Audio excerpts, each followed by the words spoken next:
While I was tidying up my desk, Director Higgins suddenly called for me. I had been thinking about resigning without saying another word, but since she summoned me, I reluctantly headed to her office. Then she dropped a bombshell. Mr. Incompetent, take over the $15 million deal. More than anything, I didn't want to be manipulated by her anymore. Besides, handing such a massive project to an employee who was practically fired seemed odd. Even if Director Higgins' dad is the EVP, I can't stand her making arbitrary decisions like this anymore. I reached a decision and asked her, "Can I see the documents?" Mistaking my intent, she smugly handed over the documents. Flipping through, I confirmed what I thought. My name was already in the column for the person in charge of that document. However, the date was from several months ago, before I was told I was being fired. Why did she bring up this deal now? Understanding her intentions, I spoke up firmly. "It's impossible since you've named me specifically. Since I'm being fired, I'll excuse myself. My name is Kevin Johnson. I am an employee of the company in my half of 50s. As I entered this company as a fresh graduate, I felt strange to think that more than half of my life had already passed, which made me feel like it was long or short. I worked in the sales department of a beverage manufacturer, enjoying my days as a salesperson. However, as the company expanded, the sales department was divided into sales and marketing. I was assigned to the marketing, and that's where I am now. Marketing is the department that creates mechanisms to sell products. Unlike sales, which directly handles sales contracts, marketing focuses on promoting to the market. While sales deals with current customers, marketing must understand the behavior of potential customers and devise business strategies. Initially confused by the difference, I found great satisfaction when our well-discussed and researched plans succeeded. However, no matter how much I researched the market and promoted my products, some did not sell at all, while others hit the unexpected target demographic. I gradually became fascinated by the depth of marketing. I am a senior member of the department, and although I am much older than the others, I have tried to communicate with the younger members as much as possible, and they have come to talk to me in an open and friendly manner. The open and comfortable atmosphere where everyone shares their opinions is something I greatly appreciate. Indeed, the young employees' perspectives are vital, and their quick grasp of trends through social media is impressive. Something becomes incredibly popular one moment, and then suddenly, no one talks about it anymore. Keeping up with the rapid changes and trends is a tough task at my age, but it's part of the job. An alien who's an incomprehensible enemy can become a helpful informant once they're on your side. Kevin. A young male employee approached me. "What's up?" Our competitor company had a major blunder online yesterday. "Really? What happened?" I tried to keep up with the news, but I often miss smaller stories. Seems like they messed up with their tagline. He explained, showing me the trending post. "This? Really?" Yeah, I saw this yesterday. This is a no-go. It's outdated, not something that would trend nowadays. As I was talking, another female employee happened to pass by and joined in our conversation. "So it's a no-go." "Yo, definitely a no-go," the two of them agreed, nodding. That was a close call. We were actually considering going in that direction with our project. Guess we should drop it then. I had decided to change the tagline of the project I was working on, but it was better to go through that hassle than to face a public backlash. That's a good idea. It'll definitely cause a stir. Lately, these kinds of things have received much negative attention. It's better to avoid them, I think. Thanks to everyone, from the juniors to the mid-level employees, who openly shared their opinions, our marketing department has been working in a great atmosphere without major mistakes. However, this harmonious work environment was about to change due to personnel reassignment. Every year, our company undergoes staff reassignments, and this time was no exception, with significant changes. A woman in her 30s replaced our easygoing and always smiling director, who had been watching over us. Lisa Higgins was somewhat of a celebrity.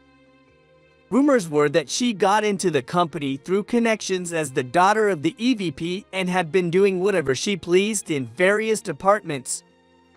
In fact, she was known to favor and be kind to those who praised her, but would ruthlessly push out anyone who disagreed or challenged her. Since the announcement, I feared what would become of our department, filled with people who always speak their minds. My bad feeling turned out to be spot on. To get approval for a certain project, I went to see Director Higgins, my boss. This project resulted from meticulous discussions with the staff, considering the opinions of the sales team, and finally coming together. We all felt confident in it, and were just waiting for the go-ahead to start production. She glanced through the project proposal and carelessly tossed it aside, saying, "What is this? It's completely no good. Could you please specify what's wrong?" Perceiving my insistence as defiance, Director Higgins glared at me sharply. A bad project is just that, bad. Redo it. Could you please advise me from which side I should start redoing it? I asked that with confusion. Her response was cold and blunt. I said the whole thing. This project is rejected. Wait, please, can we at least discuss the content a bit more? I pleaded, but she ignored me and walked out of her office. I had to tell everyone about getting a negative response from Director Higgins, and we set up a new project meeting. Since we had a fair amount of confidence in the previous project, the mood in the meeting room was gloomy. In the midst of this, a cheerfully out-of-place voice rang out. What's with the glum faces, everyone? I've come up with a great idea. The plan she proposed was so outrageous, it was doubtful if any market research had been done. Even a fresh graduate could come up with something better, we all thought, stunned, listening to Director Higgins' presentation. After a while, a young male employee hesitantly raised his hand. Sorry, but what are the persona settings for this project? Persona? What's that? I'm talking right now, so no need for your unnecessary input, she retorted and returned to her presentation. Persona, a basic marketing term, refers to a detailed and concrete image of a customer. It was evident she didn't know this. While listening to the poor presentation, everyone was quietly exchanging glances. All the members were confused. When she finished and asked if there were any questions, I raised my hand after some thought and spoke up clearly. Sorry, Director, but we can't go forward with this project. Her demeanor changed instantly. What do you mean? To be honest, this project is not viable as a plan. In marketing, market research is crucial and... At this point, Director Higgins let out an exaggerated sigh. You don't get it. What don't I get? Your own position.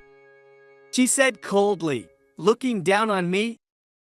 What does that mean? I began, but Director Higgins interrupted without letting me finish. You're fired. Don't bother coming in next month. Normally, a director couldn't just fire an employee on their own. But she, being a connection-based hire, must have had some influence I couldn't contend with. And so, I was suddenly fired from the company I had served for over 30 years. Despite my confusion and sadness, there was no reversing the dismissal. Eventually, I decided to move on, using my remaining leave to search for a new job. I only have connections at my current workplace, but thanks to a friend of mine who helped me out, it looks like I won't miss my meal at my age. My only concern was for the colleagues I was leaving behind. Regrettably, today was my last day. I hope that I could have a chat with everyone today, my last day of work. However, that didn't go as planned either. While I was tidying up my desk, Director Higgins suddenly called me. I was thinking of resigning without talking to her anymore, but since she summoned me, I reluctantly headed to her office. Then she dropped a bombshell. Mr. Incompetent, take over the $15 million deal. Confused about a handover on my last day, I asked her for clarification, only to hear an unbelievable response. I'll forget your firing ever happened for now. So, can you start on this deal right away? Though having my dismissal reversed might seem positive, I already had another job lined up. I couldn't just ignore the arrangements made with my new employer. More than anything, I didn't want to be manipulated by her anymore. Handling a large project worth $15 million to an employee who was suddenly fired is also somewhat strange. Even if Director Higgins' dad is the EVP, I can't stand her making arbitrary decisions like this anymore. I reached a decision and asked her, "Can I see the documents?" Mistaking my intent, she smugly handed over the documents. Flipping through, I confirmed what I thought. My name was already in the column for the person in charge of that document. However, the date was from several months ago, before I was told I was being fired. Why did she bring up this deal now?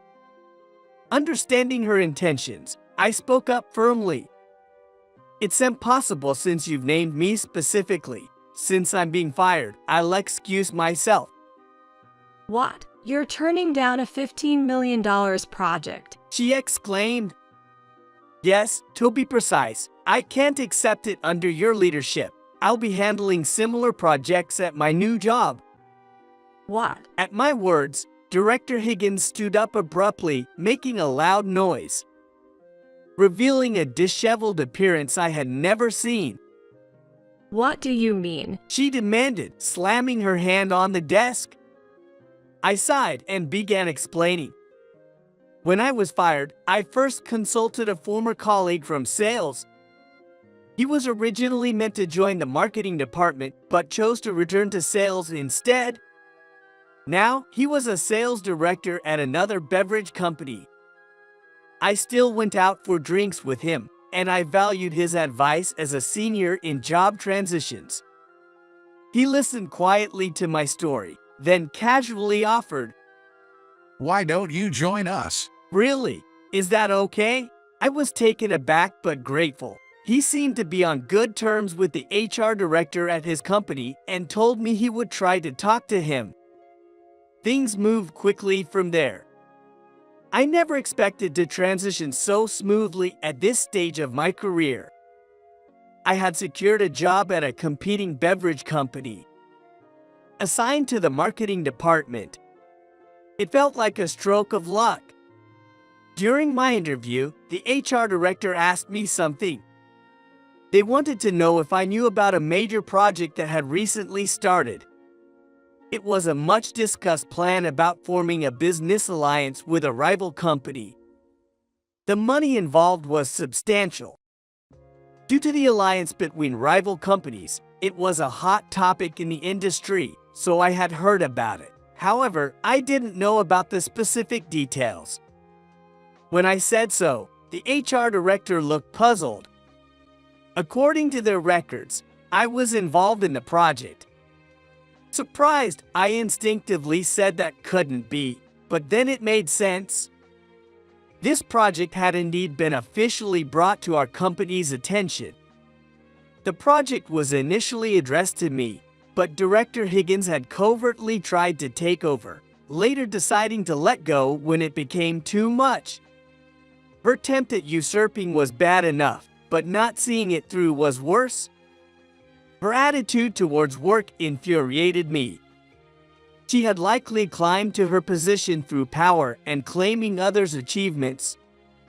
Realizing how poorly she had handled the situation, I let out another deep sigh. Director Higgins, who had been listening to me, started trembling and then shouted, That's unacceptable. You must take this project. "But even if you say that," frustrated that I had no intention of taking over, the director turned back to the staff and said, Are you running away? If you leave, the remaining members will handle it. You are such a bastard for leaving your colleagues. Well, feeling like my colleagues who had helped me so much were being held hostage, I was lost for words. But then something happened. Everyone's attention was captured by a figure entering the office. He was a man dressed in a finely tailored suit, exuding a dignified aura. That's enough, Lisa. It was EVP Higgins. Dad. Director Higgins, taken aback, stepped back. She hadn't expected her dad to intervene. Mr. Higgins. I was equally surprised. EVP Higgins, a man I rarely see around the office. He rarely visited the marketing department, if ever. Despite knowing it was my last day, I hadn't expected him to come. Sorry about this, Kevin. My daughter has caused you trouble. He said apologetically. No, I never expected you to come. Well, I do love my daughter. I've looked the other way until now, but I thought it was too much this time. I don't even know how to begin apologizing to you. Saying that, EVP Higgins politely apologized. Please, no need to apologize.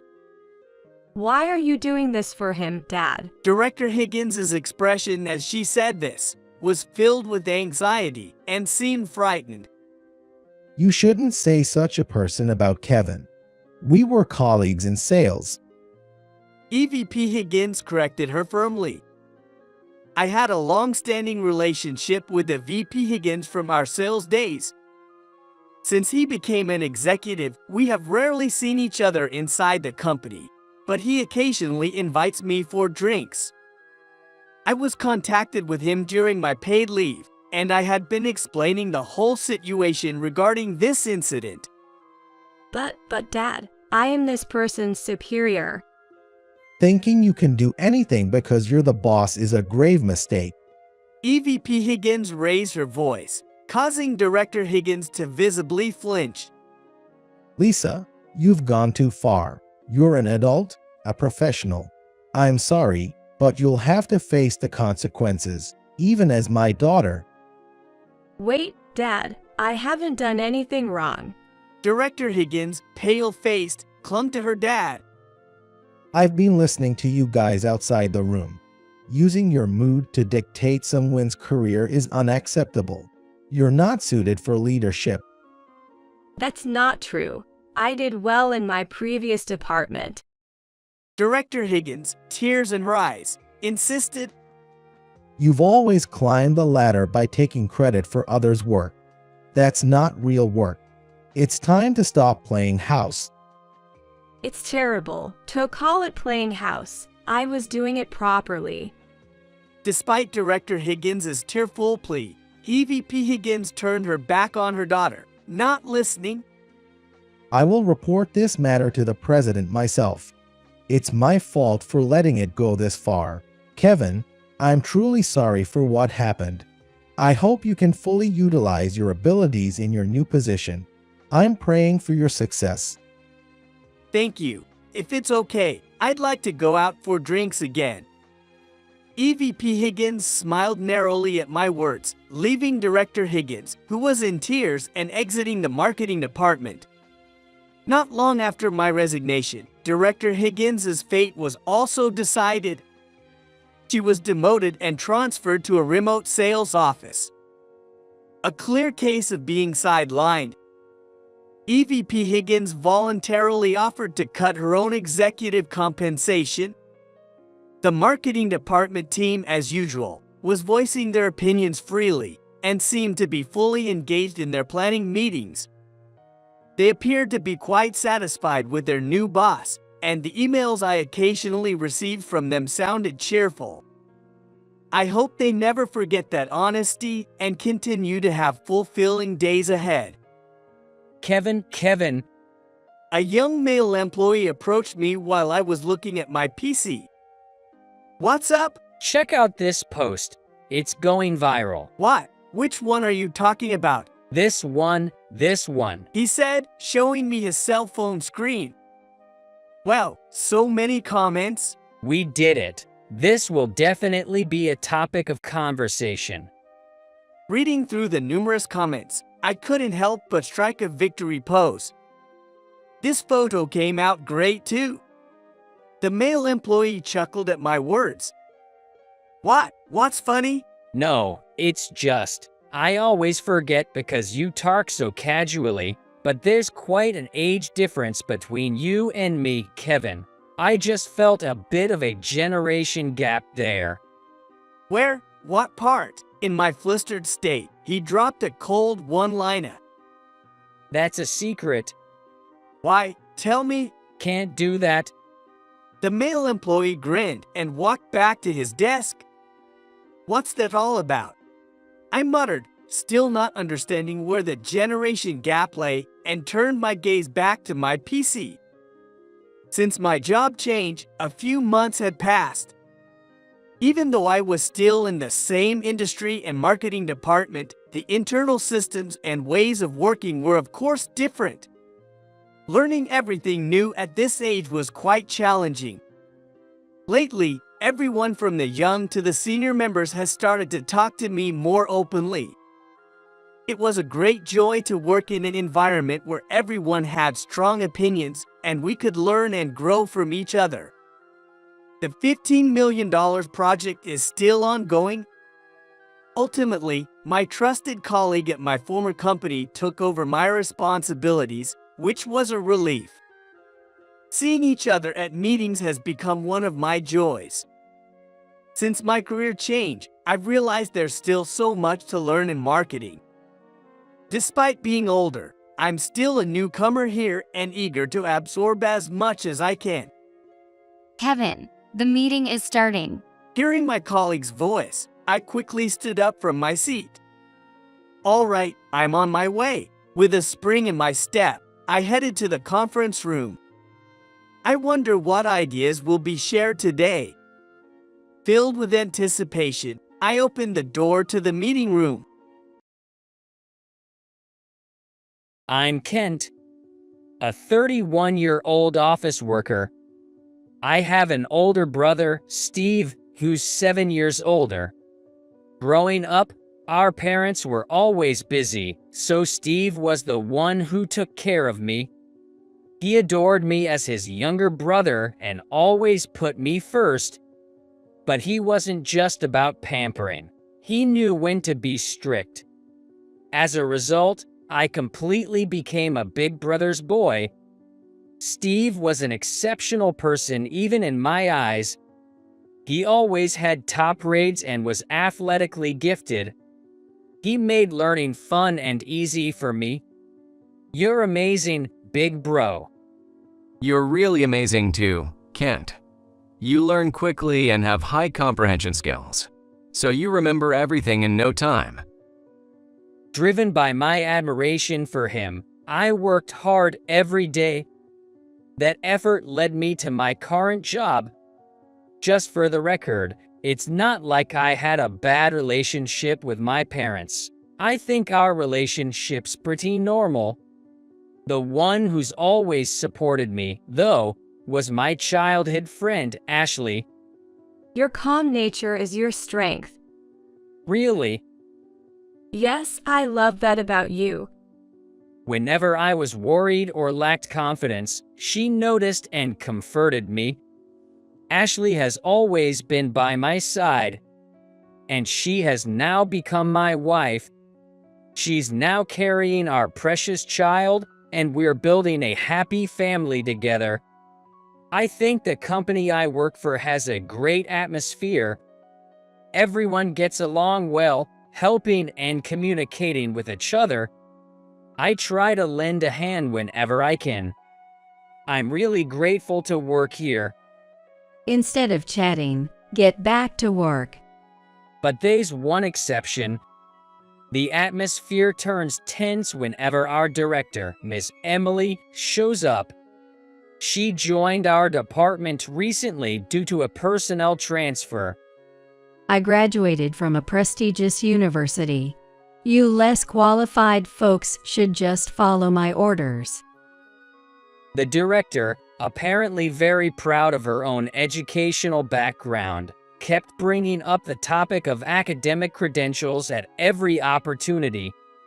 Apparently, she's been asking everyone about their educational qualifications. It seems she has concluded that she has the highest level of education among the group. Personally, I value work performance over educational background, so her academic boasting doesn't impress me. Which university did you attend? She asked me one day. I didn't care for the conversation and was busy with work. I didn't attend a university in the US, anyway. What? You're just a high school graduate? That's unbelievable. Nowadays, that's synonymous with incompetence. When I tried to respond casually and just get on with my work, she presumptuously labeled me as only a high school graduate and started mocking me. But honestly, I didn't mind that much. I believe everyone has their own way of thinking. The director, who prides herself on graduating from a prestigious university, seems to think she is superior and correct, and that she doesn't need to listen to someone with a lower education level. Once she labeled me as a high school graduate, she never listened to anything I said. If all she does is mock me, I just have to ignore her. Hey, you with a low education, get this job done by tomorrow. What? Isn't this your task, director? Also, isn't the deadline for this job supposed to be next week? You're incompetent. Just do as I say. I was troubled by her assigning me her work and harassing me. Thankfully, my colleagues helped me out, but her presence turned the department's atmosphere sour. Kent, are you okay? You look tired. As soon as I got home inside, Ashley approached me. She works at the same company as me, but she's currently on maternity leave and unaware of the current situation at the office. I wish she would focus on preparing for the baby, but I ended up venting a little. Actually, I'm being targeted by someone difficult at work, and she's dumping her tasks on me. That sounds tough. Can you tell me more about it? Taking comfort in her gentle manner, I ended up telling her almost everything about the new director. Little did I know that this conversation would be passed on to someone else. Kent, can I have a word? Sure, go ahead. One day at work, my brother Steve, who works in a different department, approached me. Both my brother and I have moved out of our family home, and since we work in different departments and hold different positions at the same company, we rarely have a chance to talk. However, given that we frequently keep in touch, I was puzzled as to why he chose this particular moment to speak to me. I heard from Ashley. I couldn't help but give a wry smile at those words. Ashley has been my childhood friend, and she shares a close relationship with my brother. There's no romantic involvement between them, and I know my brother is already happily married and deeply in love with his wife, so there's no cause for concern. They've made it a point not to meet without me or Steve's wife, and always share their communication with me. He's still showing me those interactions from back then. It's not really necessary, though. If you need me, I can step in. It's okay. Talking to Ashley has already made me feel a lot better, and for now, I just want to wait and see how things go. All right. I smiled at my brother, who looked concerned, and declined his kind offer. We chatted about other things and then parted ways. Hey there. A director, Why are you an incompetent, friendly with Steve? suddenly, out of nowhere, the director confronted me. I wonder if she is close to Steve. They must be almost 10 years apart. You shouldn't be talking so casually to someone like him.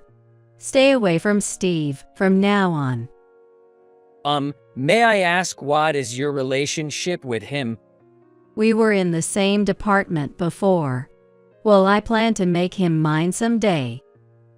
Hearing those words, I couldn't help but be shocked and wide-eyed. She's actually after my brother.